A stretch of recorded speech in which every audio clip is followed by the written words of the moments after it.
Kenapa sih gue agak-agak sensi gitu sama motivator tentang jangan bandingkan diri dengan orang lain. Sounds good, tapi sayangnya kita sebagai manusia, ya lo jadinya jadi malah cemas gak sih? Dari mana gue tahu yang gue lakukan ini sudah cukup atau belum? Betul. Procrastination tuh kita bukan menunda pekerjaan kita menghindari perasaan. Makanya aku sering nanya, what feelings are you avoiding? Bisa tadi, gue bodoh ternyata. Ya kan sekarang lagi banyak padel nih.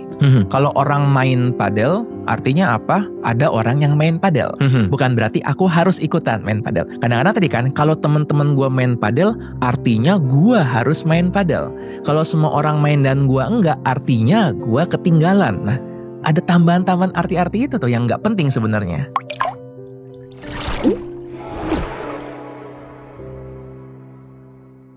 Hello everyone, kembali dengan Wellspring Conversation dengan saya Jimmy Ardian, saya seorang psikiater. Di episode kali ini, kita mau mengundang tadinya seorang psikiater yang nomor 1. Tapi sayangnya yang nomor 1 nggak datang. Jadi ya, yang seadanya aja. Kita mau mengundang psikiater yang sangat terkenal dan penulis buku, seorang pria yang melalui duka dengan menjadi pohon semangka di kehidupan sebelumnya. Salah ya? Lu buku apa sih lu itu? Salah ternyata. Oh ternyata orangnya udah di sini. Selamat datang Dr. Andreas. Ini buku apa sih, jelek banget? Ini buku bisa ini jelek karena lu kebalik posisinya. Oh kebalik. Begini. Gini. Nah, bagus. Saya pikir pendidikan Anda tinggi. Selamat datang, thank you Dr. Andreas sudah hadir di podcast Ruang Tunggu. Bukan. Oh salah. Ya, ini di podcast Wellspring Conversation. Nah, lupa kan Anda kan? Iya lupa. Akhirnya gue biasa ketemu Jimmy tuh cuma di online. Kita cuma ketemu di forum dunia maya. Akhirnya kita ketemu ya langsung ya. Betul. Kita udah lama gak ketemu ya. Kira-kira 20 tahun mungkin ya. Ya sebenarnya tadi sebelum ini kita baru podcast di tempat saya sih. Jadi tadinya podcast nih ngundang Jimmy. Katanya kayak Jim undang dong ngobrol-ngobrol. Kita ngomong tentang apa gitu. Udah selesai ngomong kan. Gimana Jim, gue perlu apa nih untuk timbal balik. Katanya gak usah. Setelah selesai tiba-tiba lu diundang dong ke tempat gue. Ya udah. Sebenarnya gak mau. Oh sebenarnya nggak mau? Nggak mau sebenarnya. Ya udah, podcastnya kita akhiri sekarang. Terima kasih guys ya. Jangan lupa untuk subscribe, like, dan komen, dan juga bagikan teman-teman semua. Mau sebagai teman ya. Cuma satu syaratnya adalah kalau bisa nih, please nih jangan ngomongin tentang duka. Kenapa? Ini kan seorang pria yang melalui duka menang IKP Awards loh ini. Tinggal baca kalau gitu kan. Nah, masalahnya begini, gue tuh berapa kali kan diundang podcast ya, itu ngomongin tuh duka. Ya memang sih wajar ya kan, gak mungkin orang ngundang Andreas gitu podcast ngomongin Doraemon gitu. Atau kan. financial freedom iya, gitu. Kan gak sesuai gitu ya. Akhirnya ngomongin tentang duka dan mungkin ini ada sampai tahap yang saturated gimana ya. Kalau bilang bosen tuh agak gak enak ya. Cuma memang tadi jadi jenuh. Nah karena merasa ya ngomong gini lagi. Walaupun akhirnya gue jadi nyadari sesuatu. Salah satu cara memproses perasaan itu kan memang kita dengan berulang memproses itu. Bukan cuma berulang doang, tapi memproses. Waktu gue misalnya diundang podcast gitu, pertama kali misalnya ngomongin tentang duka, ada tuh, wah berasa gimana. Tapi yang kedua, gue mau improve lagi, tambahin sedikit. Yang ketiga, improve lagi terus-terusan. Sampai akhirnya gue ngerasa, iya dengan kita mengulangi sesuatu, berhadapan dengan sesuatu yang menyakitkan berulang, lama-lama perasaan kita tuh bisa berubah. Syaratnya kan diproses, bukan cuma diulang doang. Jadi itu fase terakhir dari duka, jenuh tuh. Jenuh. Denial, anger, bargaining, depression, acceptance, finding meaning, jenuh. Nah, kalau udah sampai tahap itu tuh udah gitu. Jadi intinya ngomongin aja sering-sering berarti ya. Tapi harus di tempat yang aman. Betul, tempat aman dan ada meaningnya, ada makna. Kadang-kadang kan ya cuma ditanya gimana kondisi, terus ya ngulang-ngulang aja tanpa punya kesempatan buat memproses itu. Ini gue tertarik nih. Ntar kenapa kita jadi ngomongin duka? Ini kan udah dibilang di awal jangan ngomongin tentang duka. Bukan, ini ngomongin meaning. Oh boleh. Tadi kan kita ngomongin, kita gak cuma ngomongin tentang objeknya, tentang dukanya, tapi ketika bercerita kita memproses. Ada meaning di sana. Betul. Gue jadi keinget kalau emosi itu sebenarnya gak semata-mata karena perasaan di badan aja. Ada makna-makna yang kita sematkan di dalam konteks itu yang akhirnya membuat dia menjadi emosi. Tanpa makna, sensasi tadi itu cuma data aja. Perut sakit, ya udah data aja. Tapi kalau perut sakit, aduh jangan-jangan ini kemudian tanda akan ada hal buruk terjadi. Kaca pecah aja. Tanda nanti ada kecelakaan. Itu kan meaning yang kita sematkan di dalam kejadian. Betul, bahkan bisa ke masa lalu juga ya. Ini perut sakit gara-gara tadi gue salah makan nih. Harusnya tadi gue gak makan ini, harusnya. Jadi berlipat-lipat akhirnya. Jadi kita mau ngomongin meaning, bukan juga sebenarnya. Ini orang udah di sini 5 menit kayak ini orang ngomongin apa sih? Ngomongin apa sih sebenarnya? Jelas nih. Subscribe nggak nih? Udah di subscribe, dibatalin lagi nih berarti. Kayak hari ini kita mau ngomongin soal yang cukup banyak di request, yaitu tentang cemas. Sebenarnya nggak ada yang request sih. Ini gue yang request. Banyak berarti banyak. banyak sisi di dalam diri saya Yes. request untuk cemas. Karena teman-teman, sebenarnya ini hari pertama dan episode pertama saya bawain podcast. Yeay. Jadi sebenarnya gue cemas. Untuk memproses cemas, saya ngundang orang untuk ngomongin cemas. Padahal dia tahu bahwa saya sangat mungkin ngebully. Mungkin membuat cemas. Bikin tambah parah cemasnya. Apa-apa kan kecemasan dihadapkan dengan situasi yang aman. Nah, gitu. Bulian yang datang dari orang yang dekat dan kita tahu well meaning. Untung lo ngundang gue bukan Nago. Nago ngebulinya gak pakai Ngebulinya mikir itu. lebih berat tuh. Nah, kita mau ngomongin cemas. Tapi gue cemas beneran nih. Gue deg-degan. Gue gak tahu mau ngomong apa. Dari tadi kan gue ngomongnya terbata-bata gitu. Terbata-bata. Kagak. Oh enggak ya. Ini lo gak ngomong bahwa lo pertama kali podcast nih lo bilang ini udah ke episode 107 orang percaya. Oh, percaya. Percaya aja. Tapi beneran gue Dan cemas. menarik ya. Berarti kan cemas itu sifatnya subjektif. Ya, Orang-orang ya. bisa melihat bahwa wah ini Jimmy kayaknya udah lancar banget nih. Padahal di dalam itu berkecamuk. Orang-orang mungkin ngelihatnya gue ngomong lancar. Terus topiknya pindah fluent gitu. Tapi ternyata sebenarnya di kepala gue mikir nih. Nggak kelihatan tapi ya. Dan kita memang sering seperti gitu kan. Oke. Lu ingat gak waktu kita awal-awal nih ya masuk pendidikan kedokteran. Lu pertama kali nyuntik, pasang infus. Iya. Itu kan pasien gak boleh tahu. Kita baru pertama kali. Benar, kita benar, harus benar. pede-pede aja. Memang sih kita sudah dilatih dengan OSCE. Misalkan udah latihan yang pakai Phantom. manekin. Udah latihan kayak gitu. Tapi pada saat itu kita memang tetap akan ngerasa cemas. Dan biasanya gitu kan. First time for everything itu bakal jadi cemas. Iya, gitu. iya. Waktu kita ngambil pendidikan spesialis. Ketemu pasien pertama kali gitu. Pertama kali pasien bilang, "Dok, saya mau mengakhiri hidup." Lu coba secemas apa kan pada saat itu? Benar.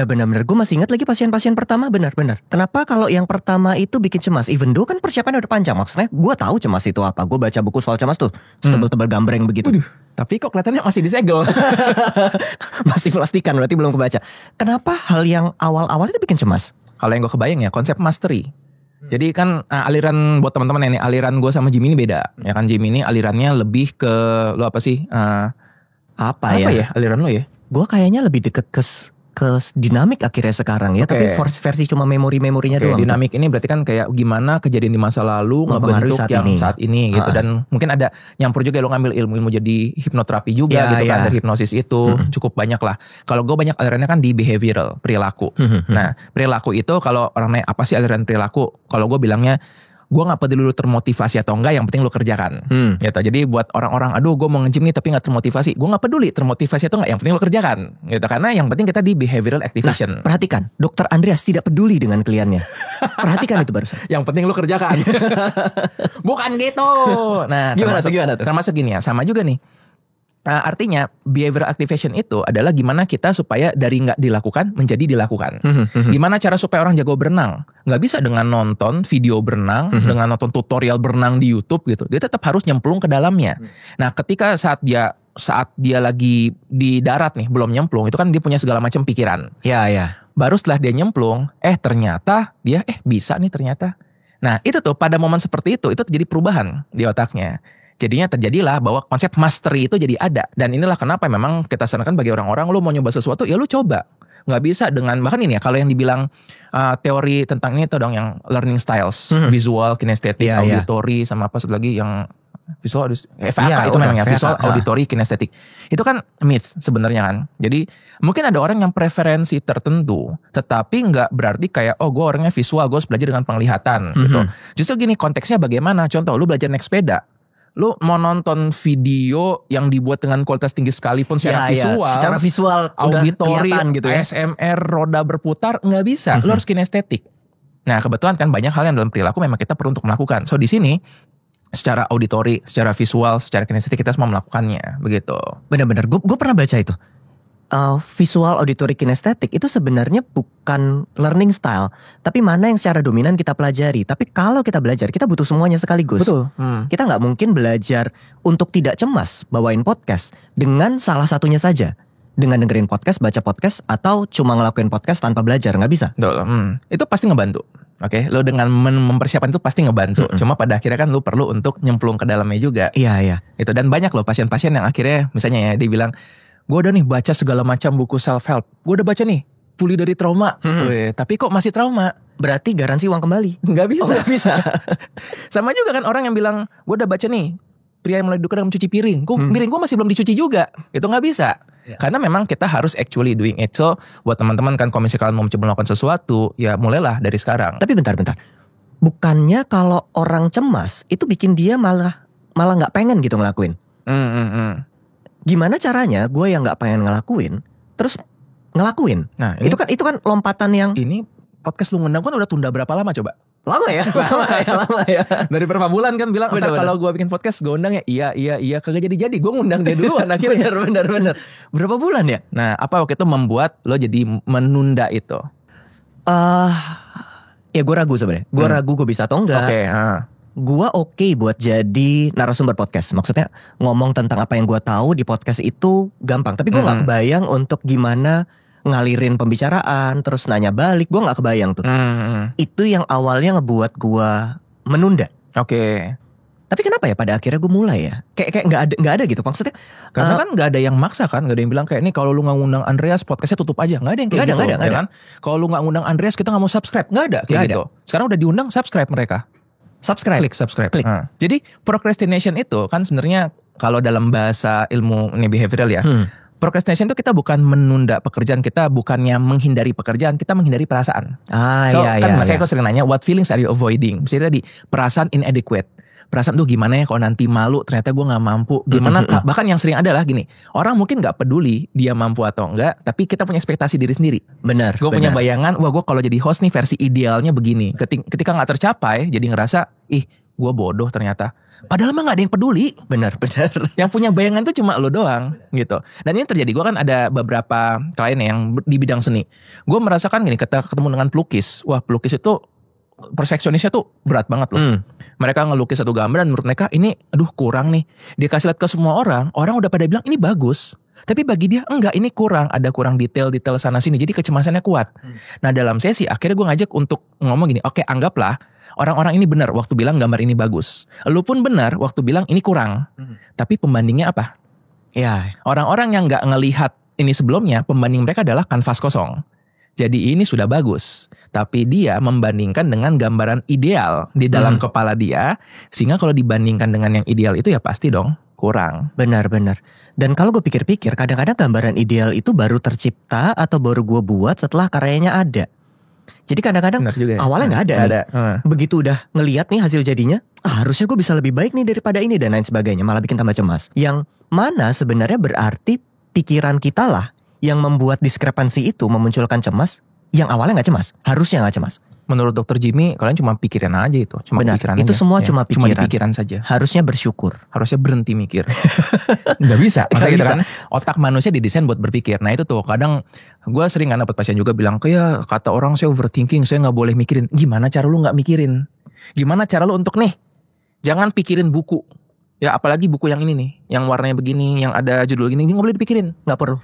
IKP keliru soalnya. Sekarang berusaha keras untuk melupakan ini, nggak bakal bisa, ya kan? Tapi itu yang sering orang-orang katakan, disuruh udah nggak usah dipikirin tentang kecemasannya. Gitu. Jadi justru semakin dia nggak mikirin itu, ini di belakang tetap ada nih, menghantui terus-terusan. Tinggal nunggu munculnya kapan. Sebelum gue kesini, beberapa hari ini gue lagi baca bukunya Descartes. Buku itu lagi ngebedah tentang kalimatnya tuh apa sih? Cogito ergo sum tuh apa? Ya, aku berpikir maka aku ada. Nah, sebenarnya kalimat itu ternyata sejarahnya panjang. Descartes itu awalnya belajar untuk meragukan semua pikirannya. Dia pengen dekonstruksi semua pikirannya untuk melatih pikiran yang lebih rapi. Oke. Gue gak tahu kenapa gue baca itu, tapi kalau dipikir-pikir ternyata nyambung juga. Seseorang yang cemas itu bukan cuma karena pikirannya, tapi pikirannya tuh gak rapi. Gue gak mampu mengevaluasi gambaran ideal tadi. Sebenarnya adalah gambaran konstruksi, belum tentu ada. Bahkan mungkin gue ciptakan setelah karyanya ada. Descartes itu ngajarin bagus banget sebenarnya.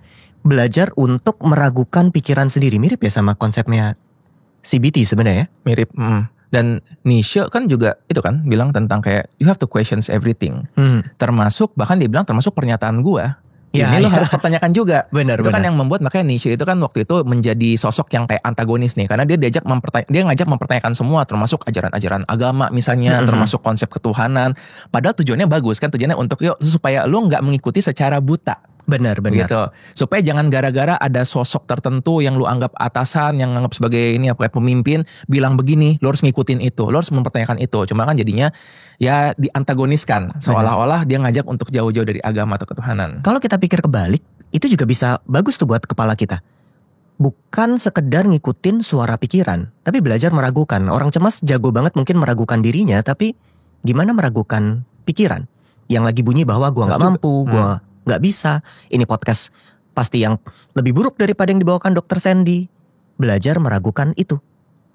Bener juga ya. Kalau ngambil dari Nietzsche tapi diarahkannya ke pikiran gitu. Bener. Jadi sebenarnya kita punya kemampuan untuk menyetujui atau meragukan. Cuma kadang kita lupa yang mana yang kita setuju, yang mana kita ragukan. Dulu tuh guru gue ngajarin gini, pikiran kita itu tuh kayak suatu kebun yang banyak pohonnya. Yang mana yang bakal tumbuh, yang lu siram. Kadang-kadang kita nggak nyadar kita siram yang mana. Dan yang seringkali gini, artinya siram itu apa sih? Kita berikan perhatian di situ, kita ulang-ulang terus. Seringkali kan yang terjadi adalah kalau misalnya nih mau presentasi, duh gawat ya ntar gue pasti jelek nih, aduh kalau gue gak bisa ditanya, gue gak bisa jawab nanti, aduh gue pasti diketawain. Itu yang disiram terus-terusan. Padahal dia bisa untuk mengarahkan airnya itu disiramkan ke oke, kira-kira apa aja yang bakal ditanyakan. Mengubah dari what if menjadi what will I do when that happens. Nah itu tuh salah satu mantra yang kita pakai dalam CBT. Gimana kalau gue ditanyain sesuatu, ya lu siapkan jawaban itu. Termasuk gimana kalau yang pas dia tanya gue gak bisa jawab. Berarti kita ubah tadi dari what if. What if yang ditanya gue gak bisa jawab, kita ubah menjadi what will I do when yang dia tanya gue gak bisa jawab. Kita selalu bisa memberikan suatu template. Wah, pertanyaan yang bagus sekali. Mohon maaf saat ini saya belum bisa menjawab itu, tapi saya akan coba cari, setelah nanti dapat jawabannya saya akan beritahu. Iya. What if sesi podcastnya ini garing? What if gue gak bisa nanya? Diganti jadi what will I do kalau podcastnya garing? Nah disitulah jadi kan bakal ada kayak lo ada gimmick-gimmick tertentu, lo punya template pertanyaan tertentu begitu. Betul. Belajar menjadi berprogres. Betul. Bisa tiba-tiba kan lo udah bingung mau nanya apa, tiba-tiba ngomong makanan kesukaan lo apa. Bisa jadi gitu kan. Benar. Bisa sambungin dari situ. Benar. So sebenarnya pertanyaan dari cemas ini mungkin bukan jawaban yang nggak ada, tapi kita nanya pertanyaan yang salah berarti ya. Menarik. Menurut lo gimana tuh? Karena kalau kita menanyakan pertanyaan yang salah, jawabannya salah. Kenapa saya ganteng? Nah kalau lu jawab berarti gue ganteng. Benar juga ya, apapun yang gue ini kan ya, karena lu muda. Wah kan kalau bilang ya karena lu kaya, lu punya duit. Benar. Mengiyakan pernyataan awal itu. Benar. Kadang jawaban perlu muncul dengan ganti pertanyaan dulu. Oke. I see. Gimana kalau podcast ini gue nggak bisa nanya? Ganti dengan kalau gue nggak bisa nanya, terus langkahnya gimana? Itu lebih enak memang ya. Yes. Dan sebenarnya kan kita bisa lihat deh, sebagian besar yang kita khawatirkan tuh nggak terjadi. Oke, kita bisa melihat seperti gitu. Kayak misalnya kita bisa untuk tiba-tiba sorry cut dulu, bisa kayak gitu kan. Bener ya. Bisa. Bener. Kalau ini kan ini semuanya recorded, bisa aja. Bisa aja. Kan? Kita nggak tahu. Atau di tengah-tengahnya yang lagi bengong disuruh cut dulu. Sebenarnya bisa aja. Betul. Siapa tahu ini AI sebenarnya kita mulut gerak-gerak gitu sebenarnya. Ternyata kita bayar sebenarnya. Siapa tahu gitu kan. Nah, tapi tadi jadi salah satu mantra untuk menghadapi cemas adalah sebagian besar yang kita khawatirkan itu sebenarnya nggak pernah terjadi. Cuma kalau udah kejadian, confirmation bias. Iya. Tuh bener kan gue nggak bisa kan, bener nggak mampu kan, dan seakan-akan selanjutnya pasti akan begitu juga. Yes. Anggaplah lu udah ngomong nih 45 menit, tiba-tiba aduh gue kehabisan ide. Terus kan tadi tuh kan bener kan gue nggak bisa bawain dengan bagus. Cuy, 40 menit sebelumnya gimana itu? Benar. Confirmation bias tuh. Jadi sebagian besar yang kita khawatirkan tuh gak pernah terjadi. Nah, tapi gue juga suka nambahin, kalaupun kejadian, sebagian besar yang terjadi itu bisa kita handle sebenarnya. Sebenarnya sih, sebenarnya ya kan? Gue berangkat ke sini, duh gimana kalau macet ya? Mungkin gak macet, tapi kalaupun macet bisa ke-handle kok. Mungkin gue terlambat sedikit, gue bisa ngubungin lu. Kalaupun ternyata kita gak bisa handle, kita bisa belajar dari itu semuanya. Benar. Contoh pas gue lewat ini belokan, ternyata gue salah masuk gang rumah orang yang sempit banget. Gue jadi stuck di situ. Gue jadi belajar bahwa berikutnya jangan di situ lagi. Oke? Nah jadi sebenarnya kecemasan itu kan cara tubuh kita ngasih tahu ya, ada bahaya. Ada warning. Atau ada sesuatu yang tidak kita ketahui yang baru kita pelajari. Menarik. Nah jadi tujuannya adalah kalau ini sesuatu yang menakutkan, gimana kita meredakan supaya kita merasa lebih aman. Kalau kita takutnya karena nggak tahu, ya berarti kita cari tahu. Makanya tadi kalau misalnya tentang belajar untuk teknik podcast, tanya jawab gimana, itu pasti perlu. Paling nggak untuk menjawab bagian gue nggak tahu. Iya. Tapi untuk bagian gue nggak pede, gue nggak terbiasa. Nah ini berbeda nih. Nah. Bagian itu flying watch jadinya ya. Gimana? Jam terbang. Gue pengen mikir kayak flying watch ini istilah apa lagi nih dalam ilmu kedokteran jiwa, dalam ilmu psikologi yang gak gue pahami. Gue kayak anjir ada konsep yang gue gak tahu. Flying watch teman-teman. Bahasa Inggris gue kan bagus. Gue lempar loh pakai jam tangan. Lanjut. Tapi ini kan kita ngomong tentang konteks cemas yang wajar, cemas yang normal, cemas yang akan terjadi di semua orang. Lu kalau mau buat podcast pertama kali ya pasti ngerasain kayak gini. Lu mau, jangan kan bikin podcast. Kemarin tuh gue nganter anak gue ke sebuah rumah sakit. Itu baru di Depok. Rumah sakitnya baru? Atau enggak, gue gak pernah ke situ maksudnya. Baru ke situ. Gue baru ke situ. Gue dari dulu gak suka jalan Depok. Jalannya kan rumah sakitnya tuh di Margonda pula. Oke. Wah itu kan itu sulit sih. Difficulty tinggi itu. Gue cemas. Salah jalan pula. Makin cemas udah. Gue nyalain Waze, nyalain Google Maps gitu. Tapi sebenarnya gue nggak bisa nyalain karena ini emang jalan yang nggak familiar dan gue cemas. Setelah selesai dari situ, pulang, istri gue nanya, nanti waktu kontrol mau pakai sopir aja nggak? Gue bilang nggak perlu. Gue udah tahu jalannya. Ternyata cemasnya hilang sendiri. Tapi itu kan normal. Maksudnya itu hal baru. Gue belajar. Oh ternyata gue tahu. Gue bisa. I can handle it. Tapi gimana buat beberapa orang yang let's say cemasnya lebih intens? Kayak gue pengen nerjemahin GAD tapi gue bingung terjemahan bahasa Indonesia apa? Gangguan cemas menyeluruh. Nah, atau cemas-cemas yang lebih intens kayak itu bukan cemas ya, fobik itu takut ya. Takut. Nah, sebenarnya tadi yang gue cerita tentang pasien yang misalnya seorang pelukis, itu kan juga sebenarnya udah orang lain udah bilang nih, udah afirmasi. Karena katanya kan lu butuh validasi biar lu tenang. Ini udah divalidasi nih, udah. Ini aman. Tapi tadi ternyata karena ini berakar dalam banget, itu membuat jadi nggak segampang itu. Apa tuh bedanya? Kenapa seseorang bisa berakar dalam banget? Semua orang udah bilang nggak apa-apa, tapi dia tetap stay. Enggak, ini kenapa? Kalau yang gue tahu ya mengenai memori nih. Memori nanti kita kayaknya lu lebih ngerti lah tentang itu kan ya. Jadi memori itu salah deh. Oh belum. Gue jadi bingung. Nah, memori saya jadi hilang. Memori itu akan jadi lebih kuat apabila 3 hal terjadi. Repetisi, abis itu kalau dia ada unsur emosi di dalamnya, sama ada unsur relasi.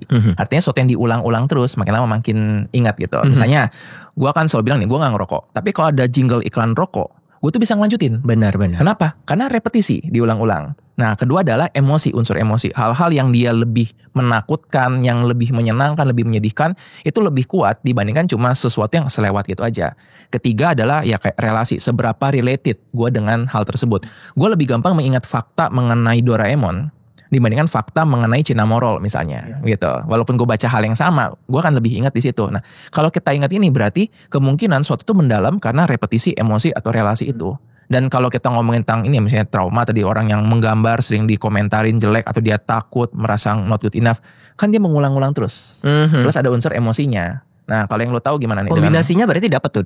Repetisinya dapat, relasinya dapat, terus emosinya juga dapat. Teman-teman, ada satu fakta menarik yang teman-teman perlu tahu. Kalau teman-teman ngasih satu snapshot sebuah gambaran komik Doraemon di dimanapun terserah, kasih ke Andreas, dia bakal tahu itu volume berapa. Bohong, bukan volumenya, tapi gue tahu ceritanya. Gue tahu alat-alatnya, gue tahu ininya, cerita-cerita gimana. Tapi kalau volumenya susah, banyak 42 komik. Komik-komik yang dia punya, bahkan komik-komik jadul, yang ada Nobita baru ditolak UGM ya. Iya, Nobita nggak lulus masuk UGM. Terus dia ngetok pintu assalamualaikum. Ada itu. Komik ejaan lama itu gue udah banget tuh. Nah itu kenapa bisa gue ingat seperti itu? Bukan ingatan gue hebat. Waktu kecil komik kan dikit ya. Iya. Bacaan gue itu aja. Belum ada tuh yang namanya kita baca komik secara online. Gak ada tuh yang namanya webtoon gitu. Cuma ada ya komik doang. Gue baca berulang terus repetition. Iya juga. Lama-lama jadi ingat. Begitu. Benar.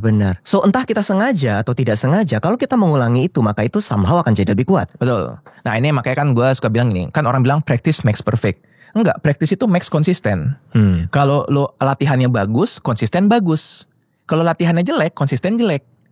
Makanya kalau kita ngulang kata-kata yang menakutkan diri sendiri, tuh kan salah elu nih, tuh kan wah gawat dah, hancur dah ini. Nah, setiap kali kita ngulang gitu, lama-lama jadi konsisten. Jadi perfect chaos. Bener, bukan perfect yang bagus bener, gitu kan. Tapi kalau kayak gitu, berarti apakah solusinya sesederhana ganti pikiran? Ya udah pikir aja kalau pasti bagus, pikir aja kalau pasti sukses, pikir aja kalau pasti baik-baik aja. Saya sangat berpengalaman dengan podcast gitu. Itu juga ya. Tapi ada yang bilang kan juga ya, fake it till you make it itu ada bentuknya juga. Kalau nanti kita mungkin diskusi, karena secara studi juga ya, ada beberapa studi yang menunjukkan gini, ketika lu kayak pura-pura gitu, itu ternyata juga membuat lu lebih percaya diri. Oke, kayak misalnya nih, ya lu pura-pura aja bahwa lu udah melakukan ini berkali-kali, pura-pura aja bahwa lu orang penting, itu mungkin sedikit bisa membuat dia lebih pede, tapi belum tentu membuat orang lain lebih percaya. Benar. Oke, kayak misalnya nih, ketika gue ngomong sesuatu, gue bilang bahwa oke, gue yakin nih, gue komik Doraemon ini, panel ini, gue ceritanya tentang ini nih, gue yakin aja ngomong. Dan itu bisa lebih meyakinkan karena gue percaya dengan itu. Benar. Gitu. Jadi ada ngaruh juga di situ. Di sisi lain, seberapa sih lu bisa percaya dengan sesuatu? Ya kalau dalam konsep CBT kan gini, kita memang mencoba untuk menangkap automatic thinking, lalu kita ubah jadi alternative thinking. Tapi syaratnya adalah kalaupun lu mengubah jadi alternative thinking, lu harus percaya dengan kata-kata tersebut minimal. Kalau misalnya gue sering bilang gue ngaca nih, terus kan katanya motivator tuh suka bilang lu self talk ke mirror, ngomong ke diri sendiri. Anggaplah nih ya, gue ngaca terus gue bilang, oke, Andreas, kamu pria kuat, kamu bisa push up 300 kali sekarang juga. Yakin pasti bisa. Bisa gak kira-kira bro? Bisa patah tulang gak gue sih? Padahal gue yakin loh. Iya. Oke? Kenapa? Karena kalaupun tadi gue ngomong kayak gitu, gue percaya gak sih dengan hal seperti itu? Tapi kalau gue ubah nih, oke Andreas, kok 300 kali push up gak bakal bisa sih. Tapi kalau 10 kali kayaknya bisa. Kalau lu 10 kali terus istirahat, sejam kemudian 10 kali lagi istirahat, sejam kemudian bisa terus cicil sampai besok. Kayaknya total 300 kali bisa deh.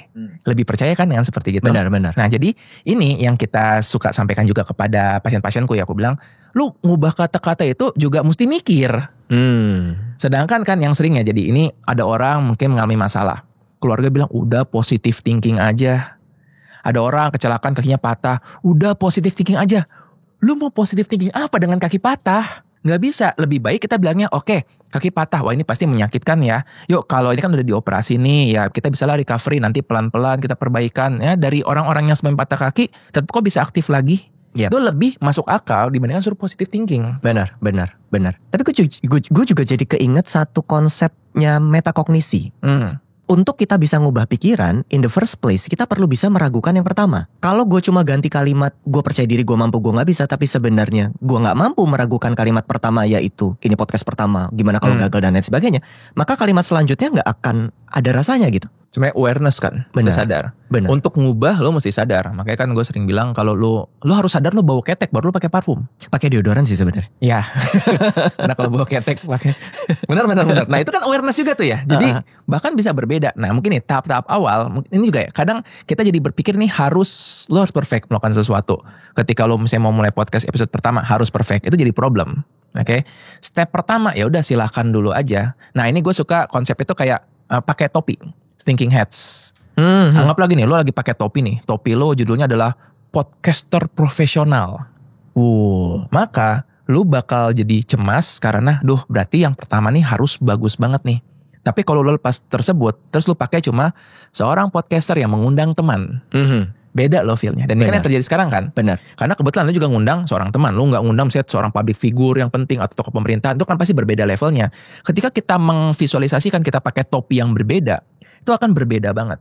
Nah ini jadi problem bagi orang-orang yang sudah masuk dunia kerja. Orang-orang yang kerja nih usia 30-an misalnya 40-an. Ketika mereka mau mencoba hobi baru, kadang tuh mereka terbebani dengan ekspektasi mereka sendiri.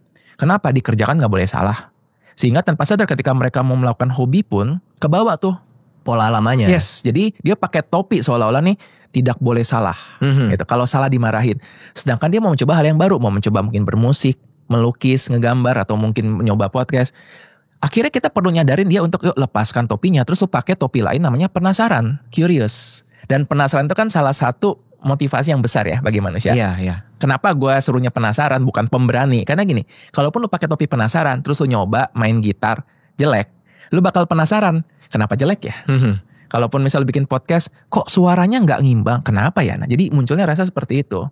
Nah disitulah kan sebenarnya awareness yang kayak dulu bilang, kita pakai topi, kita perlu meragukan, topi yang gue pakai ini tepat gak sih sekarang? Gitu.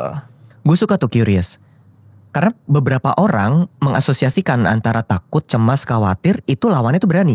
Bener juga. Jadi seakan-akan gue harus melawan ini semua. Itu jadi kayak perkelahian aja di dalam. Bukannya jadi tenang, malah jadi gelisah. Karena gue harus berani, gue takut. Gue harus berani, gue takut. Curious itu kayak jalan tengah di mana enggak, gue gak harus berani. Kalaupun takut ya udah, kita penasaran dulu, lihat dulu aja. Tuh, gue suka ini juga. Ini kalau nggak salah gue tulis deh di buku ini nih. Kalau nggak salah ya, gue juga ada lupa soalnya. Lu pakai ghostwriter ya? Aku bisa lupa tulisan. Enggak, karena kebanyakan buku yang saya tulis. Ini yang rilis baru 2. Yang 7 lagi belum rilis. Makanya lupa udah tulis atau belum. Gitu. Kalau nggak salah di sini, karena gue ngomongin tentang takut. Ya, takut itu bukannya absence of fear. Oke, rasa takut itu bukannya berani bukannya absence of fear. Berani bukannya ketiadaan rasa takut. Berani itu adalah lo takut, tapi lo tetap melakukannya karena itu sesuatu yang penting atau bermakna buat lo. Oke. Contoh misalnya kalau misalnya ada orang mau bungee jumping. Bayangin ya orang mau bungee jumping terus Dia meniatkan, oke, gue mau menghilangkan dulu rasa takutnya, baru gue lompat. Meditasi tuh, self control, tenang. Saya tenang. Begitu maju ngeliat jurang, gemeter lagi, nggak jadi lompat. Oke, jadi kita perlu mengubah definisi berani itu adalah lu takut tapi lu tetap melakukan karena ya lu ada merasa aman di situ atau karena itu penting. Lu mau nyoba nggak bungee jumping? Mau sih, ya sudah, lakukanlah. Sekarang cek yang penting rasa amannya ada. Jadi bukannya berani, tapi tadi rasa aman ada, rasa penasaran juga. Kan kenapa lu tiba-tiba mau diikat kaki terus lompat? Karena gue penasaran, kata orang-orang seru. Gue mau tahu sensasinya gimana. Nah jadi itu yang kita perlu untuk arahkan. Bagi orang-orang yang mau mencoba hal baru ya kan, banyak orang yang Dok, gue mau gini, gue mau coba untuk daftar ini tapi takut gagal, takut apa. Gue kan bilang, munculkan rasa penasarannya itu. Ya dan penting tadi, yang gue sering bilang juga, orang sebenarnya gak terlalu peduli kok lu gagal atau enggak. Ya, yang peduli lu sebenarnya. Kecuali itu didanain oleh orang lain, pasti kan dia punya ekspektasi tertentu. Tapi misalnya gue mau daftar kuliah nih, ya daftar aja. Gue mau ikut lomba nih, ya udah ikut aja, gak apa-apa. Sebenarnya banyak hal tuh gak sedalam itu ya. Gak se-meaningful yang pikiran kita takutkan. Kalau gue gagal artinya gue orang yang gagal. Enggak juga. Tuh ada artinya gitu ya. Atau kalau podcast ini tidak berhasil maka artinya gue bukan podcaster yang profesional. Itu kan something different gitu. Bahkan untuk yang positif pun itu bisa jadi masalah kan. Gagal adalah sukses yang tertunda. Enggak, gagal ya gagal gitu kan. Jangan dibikin macam-macam. Gagal ya gagal. Artinya apa yang lo lakukan saat itu gak berhasil. Tinggal kita pikirin. Curious lagi nih. Gagalnya karena apa ya? Gitu. Gagal adalah sukses yang tidak berhasil. Betul, itu masuk akal. Betul. Soalnya kalau ngomong gagal sukses tertunda, gagal ginjal kan nggak tertunda. Itu gagal ya gagal. Tertunda pengobatannya, makanya gagal ginjal. Nah, itu bisa seperti gitu. Nah makanya aku ngajak pasien-pasien, teman-teman juga kan. Makanya aku suka untuk udah eksperimen aja. Kita mumpung kita masih ada waktu, kita masih ada kesempatan, kita lakukan aja. Gitu. Nah ini aku tuh baru ngikutin ini ada bukunya. Ini boleh bahas buku ya? Boleh. Ada buku dari penerbit Haru. Usia 40 kok gini amat atau umur 40 kok gini amat, gue lupa gitu. Jadi dia sudut pandangnya dari seorang yang berusia 40 tahun. Nah, gue melihat begini bahwa ini ada kalimat yang menarik ya. Di usia 40 orang-orang merasa itu tuh sudah tua banget, sudah terlambat untuk memulai sesuatu. Karena mereka membandingkan dengan usia 20, 30. Ya. Tapi ketika dia yang penulisnya ini mencapai usia 60, dia baru sadar 40 tuh muda banget. Makanya banyak orang bilang bahwa terlambat nih udah umur segini. Kita sama-sama bisa dibilang terlambat loh. Kita baru bikin podcast di usia 30-an. Terlambat kan. Karena orang-orang lain membuatnya di usia 20-an di awal-awal. Nah, kita membandingkan dengan siapa? Kalau kita bandingkan dengan orang-orang yang sudah lebih dulu membuat podcast ya kita ketinggalan. Tapi kalau kita bandingkan dengan teman-teman lain yang bergerak di kesehatan mental, kita cukup early kok gitu. Benar. Dan emangnya kenapa sih kalau harus terlambat tuh kenapa? Ya competitionnya kayak. Competition siapa sih yang bikin ya? Kenapa sih harus dulu-duluan tuh kenapa? Ngapain? Kenapa harus lomba-lombaan subscriber terbanyak atau video terviral tuh kenapa? Ngapain? Apa yang sebenarnya kita cari? Social comparison ya. Jadi ini kan kita masih ngomong tentang topik kecemasan. Kita jadi cemas kan ya karena salah satunya kita pasti membandingkan dengan orang-orang sekeliling kita. Dan ini juga gue tuh gue punya inilah bad blood dengan motivator gitu. Karena gue sering dapat pasien-pasien yang jadi korban motivator. Iya katanya kan kita harus berjuang. Kita gak boleh menyerah. Kita gak boleh bandingkan diri sama orang lain. Yang terdengarnya bagus tapi gak masuk akal. Lu hidup sebagai manusia disuruh untuk jangan menyerah. Never give up. Sekarang gue bilang ini, gue biasa kasih contohnya, lu kasih air nih, ada air dalam gelas. Sekarang lu tiup airnya sampai mendidih. Bisa gak mendidih? Gak bisa. Yaudah, sekarang never give up. Tiup terus makin semangat dong, ayo pasang musik gitu biar semangat. Gak bisa, jangan-jangan tadi niatnya bagus, niatnya tuh never give up boleh. Tapi jangan-jangan caranya harus give up. Caranya harus diubah, makanya gue bilang mau coba silakan. Lu mencoba untuk podcast ini silakan. Kalau ternyata episode 1 yang lu bawakan ini, gue cukup nyaman lanjutin. Kalau ternyata pas lu nyoba, kayak gue kurang oke, coba lagi episode 2. Iya nih bukan calling gue, cobain yang ketiga. Emang nih bukan gue, berhenti. Paling nggak kita dapat datanya itu. Jadi menurut lu gue nggak bagus gitu bawain podcast barusan? Ya untuk orang yang baru pertama boleh lah. Ya. Bagus lah bro. Nah terus tadi mengenai ini kan tentang apalagi promosi dengan motivator yang bilang tentang jangan bandingkan diri dengan orang lain. Sounds good, tapi sayangnya kita sebagai manusia ketika lu punya mata hampir gak mungkin lu gak membandingkan diri dengan orang lain. Jadi daripada kita bilang jangan bandingkan, kita pilih bandinginnya dalam hal apa. Nah misalnya nih, anggaplah gua seusia segini, teman-teman gua semuanya sudah pada kerja dan gua gak kerja, gua sendiri dong yang gak kerja. Justru harus membandingkan. Lo harus mempertanyakan kenapa.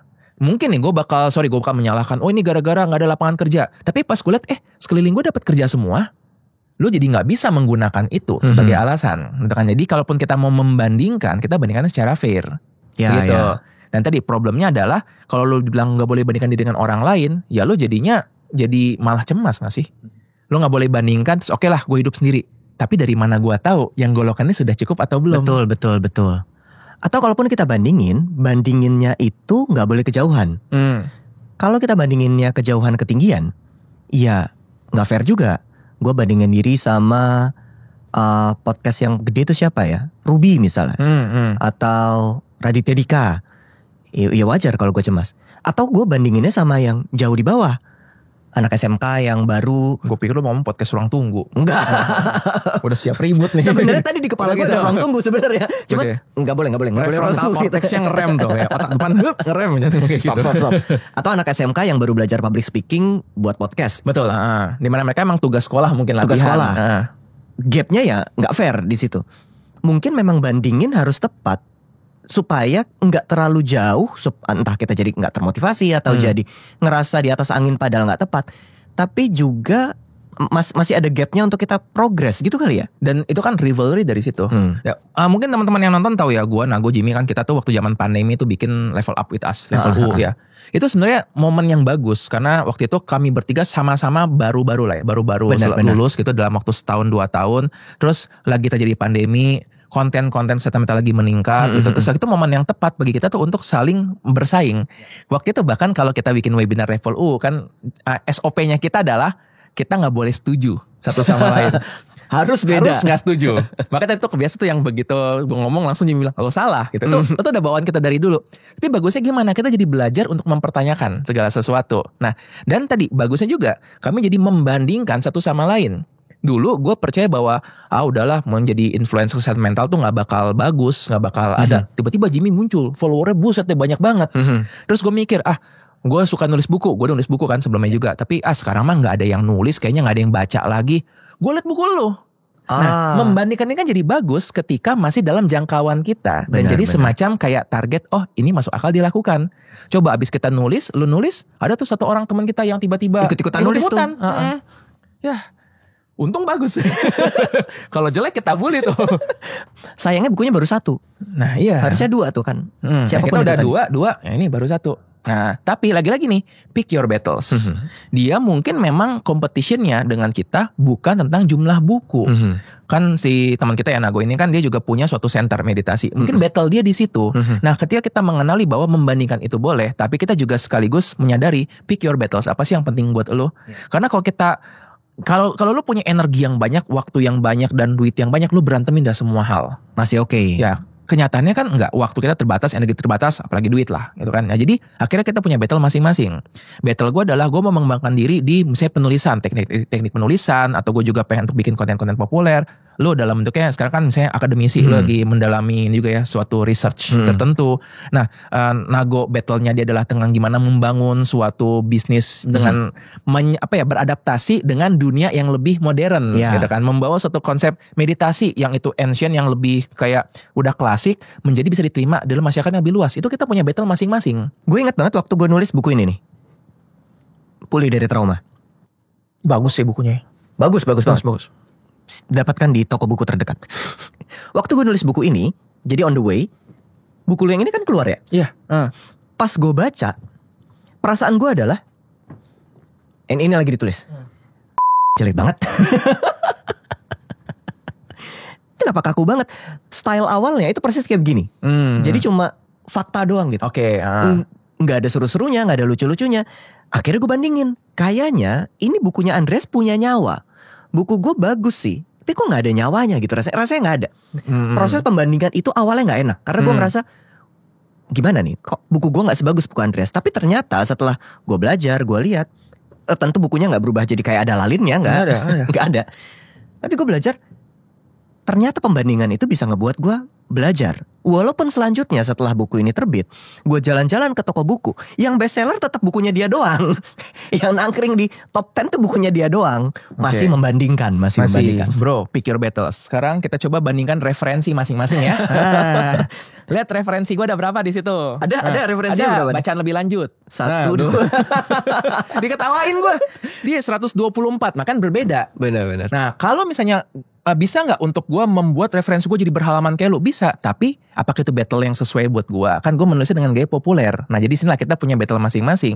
Tapi ada bagusnya juga kan, gue jadi gini, lo jadi merasa oke, gue bisa nih beradaptasi, membawanya jadi lebih fun. Gue juga jadi terpressure, oke, berarti gue nggak bisa nih terlalu populer banget. Gue perlu ada dasar saintifiknya juga. Gue mau cerita juga sekarang. Gimana nih? Gue lagi nulis buku ketiga. Ya. Oh, bocoran. Tentang inner child dan trauma. Wah. Tadinya tentang itu. Mikir nih, wah bagus nih buku tentang inner child dan trauma ini tulis dalam bahasa yang fun gitu kan. Dia ngeluarin buku ini.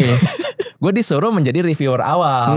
Pas gue baca, nah akhirnya terjadi adalah gue membatalkan menulis tema inner child dan trauma. Gue ganti topiknya. Dan gue tulis di kata pengantar. Oh gitu. Nulis juga. Jadi kalau tadi lo ngerasa bahwa lo membandingkan diri dengan gue, bro, gue juga membandingkan diri sama lo. Gue tulis di kata pengantar bahwa tadinya ini buku tentang inner child dan trauma, lalu nulis buku ini, terus gue ngerasa udahlah sia-sia gue nulis kayak gini. Jadi akhirnya gue mengubahnya. Tapi itu kan bukan menyerah, itu pick your battles. Akhirnya gue tetap naruh konsep-konsepnya. Bahkan beberapa konsep dari buku ini kan gue adaptasi juga. Dan waktu itu kan gue juga nanya kan ke lo, istilah gini bener gak sih? Nah, jadi akhirnya gue tetap mengangkat yang penting bagi gue. Dan akhirnya inner child dan trauma ini tetap ada, tapi itu jadi sebagian dari buku tersebut. Bukan yang inti utamanya. Jadi ternyata membandingkan kalau secara tepat sama sekali gak masalah ya? Sangat-sangat bagus malahan. Gitu. Karena kita jadi terinspirasi. Paling gini, lo dapat bayangan bahwa ini mungkin untuk dilakukan. Ya, asal tadi berapa banyak yang bisa melakukan itu. Oke, misalnya kalau lu ngeliat buat teman-teman lu yang sebelumnya nih dia mungkin kayak fisiknya lemah, tiba-tiba lu liat berita, wih, dia naik gunung. Artinya apa? Bisa dilakukan, bukan harus dilakukan oleh lu. Kadang-kadang kita mencampurkan tuh keduanya. Kalau orang lain bisa, berarti lu juga bisa. Enggak, gitu. Kalau orang lain bisa, ya dia bisa melakukan itu. Kalau lu mengcopy apa yang dia lakukan, mungkin lu bakal bisa melakukan itu. Tapi bukan berarti lu harus bisa juga. Buat apa kita ngelakuin itu? Kalau itu nggak bermakna buat lo, mendingan gak usah dilakukan. Meaning pick your battles. Betul, gitu. Betul. Gue tadi sebenarnya kepikiran buat bikin buku dengan gaya kayak lo. Waktu gue ngomong ke editor kita namanya anyway Mbak Ira, satu editor. Baik orangnya. Tidak galak sama sekali. Tidak galak. Tidak pernah marah-marah di grup. Sangat baik. Tidak pernah. Karena buku gue belum terbit, jadi gue harus baik-baikin. Boleh cek di feed saya nama Mbak Ira siapa? Ada tulisannya Ira editor baik ya. Terus gimana ya tentang ini? Tadinya sebenarnya waktu gue ngomong di grup itu gue pengen bikin buku ala quotes. Maksud gue tuh sebenarnya bukan bikin quotes. Gue pengen bikin buku-buku yang alurnya kayak begini. Oke. Tapi setelah gue pikir-pikir lagi, bisa nggak gue belajar untuk nulis buku kayak gini? Actually bisa. Gue bisa nanya sama lo. Tapi pas gue coba tulis, rasanya tuh nggak keluar. Kayak Enggak, gue gak pengen nulis kayak begini. So actually kita boleh bandingin, tapi gak harus ya ternyata untuk dilakukan dengan sama. Kadang lo sih kayak olahraga. Ya kan sekarang lagi banyak padel nih. Kalau orang main padel, artinya apa? Ada orang yang main padel. Bukan berarti aku harus ikutan main padel. Kalau temanmu bilang, main padel tuh seru, menyenangkan. Artinya apa? Artinya ada orang yang bilang main padel itu menyenangkan. Stick to the fact. Kadang-kadang tadi kan kita yang tadi lo bilang tuh ada meaning tambahan. Kalau teman-teman gue main padel, artinya gue harus main padel. Kalau semua orang main dan gue enggak, artinya gue ketinggalan. Nah, ada tambahan-tambahan arti-arti itu tuh yang nggak penting sebenarnya. Iya. Sayangnya kemudian kita jadi lupa faktanya melekat pada artinya. Gimana tuh faktanya melekat pada artinya? Kita lupa bahwa itu tentang orang main padel, bukan tentang gua ketinggalan. Ya. Benar juga. Udah jauh lagi itu ya. Betul. Gue lagi kebetulan gue lagi nulis paper beberapa kayak banyak. Gue lagi nulis. Jadi gue lagi banyak baca nih penelitian. Ada, gue lupa lagi judulnya. Tapi ada paper. Nanti kalau gue ingat dan gue ketemu, nanti gue masukin ke deskripsi. Ada paper yang nunjukin gimana cara otak manusia bekerja. Cara otak manusia bekerja tuh unik. Dia menggunakan memori sebagai referensi untuk predik reality atau untuk ngebaca, mempersepsi reality. Yang banyak orang nggak tahu, memori itu jenisnya banyak. Memori, oke. Ada memori yang tentang kejadian masa lalu, gambarnya atau alurnya atau rasanya. Tapi ada satu memori spesifik yang sering banget dipakai sama otak, namanya memori semantik. Oke. Memori semantik itu sayangnya makna yang kita sematkan di dalam kejadian. Semantik itu apa tuh artinya? Kata. Oke. Jadi kalau misalnya kejadian di masa lalu itu, let's say dimarahin guru di depan kelas. Oh berarti aku bodoh misalnya. Nah nanti kejadian apapun di masa kini yang memicu semantik yang sama, aku bodoh, itu akan dikaitkan. Menarik. Jadi semantik ini gue nganggapnya kalau berita tuh kayak judul gitu ya, headline. Ya, headline. Gitu kan. Makna, arti yang kita sematkan di situ tanpa kita sadari. Jadi menarik karena biasanya kita bahkan nggak aware soal itu. Oh, main padel artinya, atau ketika temen gue olahraga artinya. Nah, kita nggak sadar kalau itu tuh sebenarnya gue yang naruh di situ. Padahal ini kemudian akan gue sambungin ke banyak hal lain di belakang. Jadi dia pernah tema ketinggalan, tapi mungkin untuk yang lain-lainnya. Betul. Gitu. Yang mana sebenarnya itu kan bisa ya kita otak-atik. Makna mana yang mau gue sematkan, makna mana yang gue mau taruh. Apakah ini podcast gagal, podcast berhasil, itu kan somehow kita nggak benar-benar tidak punya kendali di sana. I see. Kesimpulannya bagus nggak nih gue nih? Bagus bro. Good enough lah. Ternyata sebenarnya bukan good enough, bagus. Membangun podcast itu gampang. Cari aja orang banyak ngomong. Lu tinggal diam. Enggak gitu. Enaknya tinggal. Setuju. Bagus, sudah gitu. Dan tadi ingat ya, kecemasan itu sifatnya subjektif. Kalau misalnya lu datang dan bilang, saya sudah membawakan 170 episode podcast, orang percaya. Oke? Tapi kalau kembali suatu klaim itu kan perlu dibuktikan juga. Oke, makanya ketika lu bilang, gue udah membawakan 170 episode podcast, lu harus membuktikan juga dengan membawakan dengan luas. Kalau misalnya lu bilang bahwa saya udah membawakan 100 episode podcast, tapi lu ngomongnya saya sudah membawa 100 episode podcast, orang gak percaya. Sebaliknya ketika lu bilang, ini podcast pertama saya, dan lu begini, orang pun sebenarnya gak percaya. Subjektif. Orang kan bilang, enggak lah, lu merendah atau apa. Itu kan yang kadang-kadang jadi kesannya kayak, humble bragging gue jadinya. masih bodoh. Jadi humble bragging. Karena orang gak percaya dengan itu. Tapi ketika gue bilang gue masih bodoh atau gue masih kurang, dia membandingkan dengan siapa? Iya. Ketika gue bilang tulisan lu bagus, ya tulisan gue masih awal-awal. Karena gue membandingkan dengan orang-orang lain yang sudah level lebih tinggi. Jadi lu gak salah waktu menganggap orang ini bagus. Orang ini pun gak salah ketika menganggap dirinya masih kurang. Cuma kadang membandingkan dengan siapa? Jadi gue suka bandingkanlah secara fair. Dengan lengkap, dengan atas, dengan bawah, dengan sekeliling kita. Jangan dengan orang-orang tertentu saja gitu. Nah kalau gue liat lo bagus banget sih bro. Jadi Andreas sudah memotivasi hari ini. Walaupun dia tidak suka motivator. Karena gue motivasi dengan hati. Bukan dengan kata-kata kosong. Bagus bro ya? Atau lebih tepatnya bukan dengan hati sih. Ketika kita memotivasi, kita perlu lihat konteks. Kita punya keilmuan di sana. Sehingga memotivasinya enggak. Benar sih. Enggak liar gitu jadinya. Kalau gue bilang, bro lu bagus banget kok. Lu podcast yang sangat hebat. Dengan hati tuh. Tapi gak nyampe. Nggak nangkep sih gitu kan, kayak mental gitu. Mungkin frekuensinya itu ya. Iya. Nah itu mungkin yang menyebabkan gue menjadi ini, mungkin sederhana kenapa sih gue agak-agak sensi gitu sama motivator. Mereka tuh jadi terkesan menganggap semua orang frekuensinya tuh sama dengan dia. Semua orang bisa berpikir positif. Semua orang memiliki privilege yang sama. Semua orang masalahnya cuma kurang motivasi aja. Sedangkan kenyataannya kan gak jadi seperti itu. Benar. Nah, makanya kita perlu untuk melihat konteksnya itu, perlu untuk lo napak bumi dan terkoneksi. Ini gue senang di bukunya Charles Duhigg yang baru, Super Communicators. Dia tuh ngomongin bahwa ketika kita komunikasi sama orang, kita tuh perlu untuk bahkan levelnya ini. Gue dulu makan mikir gini, kita belajar komunikasi lah, udah banyak lah presentasi dan lain-lain. Tapi memang benar ada level tertentu di mana ini lo perlu ngomongin tentang kita lagi ngomongin apa, atau ini kita ini lagi siapa gitu. Who are we now? Contoh nih, kita mungkin kalau ngomongin topik yang berat banget bisa loh. Tetapi kita sekarang kan lagi menjadi podcast yang ngomongin populer. Betul. Maka who are we? Kita adalah podcaster yang ngomongin dalam bahasa populer. Tapi kalau kita ngomong di depan dosen kita, nggak boleh kayak gini. Ngomong angkat kaki gitu kan. Kayak tadi tuh nggak bisa. Kita harus pakai istilah-istilah yang bagus. Nah, tapi bukan berarti yang satu lebih superior ataupun yang satu lebih jelek. Enggak, cuma kebetulan konteksnya ini perlu jelas. Iya. Gitu. Gue suka tuh. Bukan berarti yang satu lebih superior. Bukan berarti kita ngomong dengan bahasa berat atau tone ilmiah seakan itu lebih baik ketimbang yang seperti ini. So karya kita ya pilihlah saja. Nggak harus melihat mana yang ideal menurut kacamata banyak orang, lu boleh milih battle lu gitu jadinya. Betul. Dan kan seni itu, gue sih percaya bahwa seni itu sifatnya bukan vertikal ya, horizontal. Musik juga sama kan, musik klasik sama musik misalnya kayak sound horeg gitu, lebih bagus mana? Enggak bisa, itu masing-masing ada peminatnya. Lu gak bisa narik penggemar sound horeg dengerin musik klasik gitu, kupingnya gak bisa denger juga. Sebaliknya, lu gak bisa juga dengerin bahwa orang-orang yang suka musik klasik datang ke tempat yang jeduk-jeduk gitu, gak akan sesuai. Kebetulan tadi berbeda. Nah disinilah kadang-kadang jadi problemnya itu, kita ngerasa tadi bahwa kita harus menyesuaikan diri di suatu standar tertentu. Iya. Gitu. Gue ingat waktu lu nulis buku ini.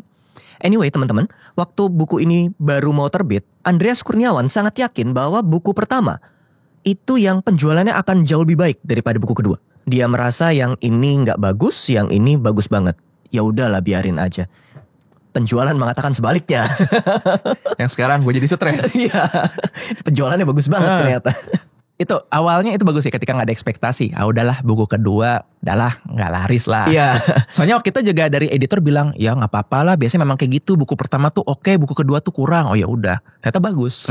Jadi stres, bukannya tenang, malah jadi stres. Kenapa? Karena berarti gue buku ketiga. Gimana nih? Dan ini pun gue mau membuat juga bahwa udahlah nggak apa-apa lah. Akhirnya gue sampai ke tahap yang udahlah buku ketiga nggak apa-apa lah. Kalau misalnya gue nggak bagus-bagus banget, tapi nggak bisa loh ternyata. Karena tadi kan jadinya sudah ada semacam kayak expectation dari diri sendiri dan juga dari orang lain.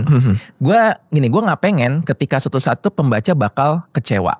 I mean gini, kecewa dengan karya itu wajar, tapi gue nggak pengen mereka kecewa dengan ekspektasi mereka sendiri, gitu kan. So dalam hal ini, gue nggak pengen mereka kok turun sih kayak kekuatan penulisannya. Nah awalnya gue berpikir ya udah itu kan mereka, kan gue menulis dengan gaya gue sendiri. Terus gue menyadari, itu egois gak sih? Ketika gue tahu sebenarnya kalau gue put sedikit effort tambahan, gue membaca ulang naskah gue bisa gue revisi. Buku ketiga gue akhirnya gue putuskan gue mengubah cukup besar. Karena tadi rasa itu. Karena gue pikir gue juga nggak, kan ini salah satu cara dalam membayangkan menjadi pembaca.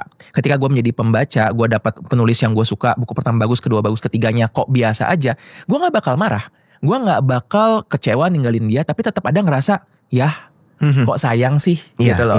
Disitulah gue membayangkan gue mau put sedikit more effort. Jadi bukan berarti juga ya kita berlindung di balik ya sudah terima diri apa adanya, cintai diri. Kalau bisa berkembang lah gitu. Kalau teman-teman perhatikan, gue suka. Maksudnya gue suka bukan tentang bukunya, tapi gue suka cara lu mikir tuh bahkan berubah-ubah begitu ya. Awalnya gue mikir kan begini. Kita questioning everything Benar, questioning everything. Termasuk mempertanyakan yang udah jadi ini. Gitu. Dan mungkin nanti ke depannya kita ragukan itu dan berganti lagi dan itu gak apa-apa. Gak apa-apa. Nah kalau kita menutup nih buku Nago Tejena tuh yang ada bertanya berhenti bertanya. Ya. Jadi lu perlu untuk nanya tapi titik tertentu lu perlu untuk gue perlu berhenti bertanya dan gue butuh untuk mulai menjawab. Gitu. Waktunya menjawab. Yes, kemarin aja waktu gue menentukan ini mau ganti format atau enggak, gue tuh nanya berapa orang, gue kasih naskah awalnya, terus akhirnya setelah dapat data juga sebenarnya nggak terlalu menolong karena 50% bilang ini udah oke, 50% bilang menurut gue mendingan begini gitu. Jadi kayak kok nggak nolong. Akhirnya udah data, gue berhenti bertanya dan gue putuskan kalau gue jadi pembaca gue mau gimana sih. Dan setelah akhirnya gue coba untuk mulai merapikan lagi dan ternyata gue senang gue membuat itu karena kadang gini ya, revisi yang kita tahu kenapa harus direvisi itu meaningful banget. Bukan cuma revisi yang kayaknya kurang. Nah gitu. I see. Berasa kan lo waktu bikin dulu kan yang kayaknya kurang ini gak selesai. Benar. Gila, gokil banget. Terima kasih kalau gitu Dr. Andreas sudah datang ke sini hari ini. Semoga nanti akan ada podcast selanjutnya. Dengan saya maksudnya. Saya tidak berhenti ada semoga. Dong, ya. Komen di bawah ya misalnya kalau mau Dok Jim bahas ini mau ngundang siapa atau, gitu. Emang bener jelek lu Dok, gak usah gitu. Boleh tulis di bawah juga. Jangan gitu, jangan ya. Kita harus suportif ya. Gitu. Kita harus mengatakan dengan kata-kata yang suportif misalnya Dr. Jimmy bagus tapi lebih bagus diam saja gitu. Enggak jangan kayak gitu. Kasihan lu anak orang. Bapak orang. Sekarang udah bapak orang. Oke, thank you Dr. Andreas sudah hadir di Wellspring Conversation. Sampai jumpa di episode selanjutnya. Yuk. Bye bye.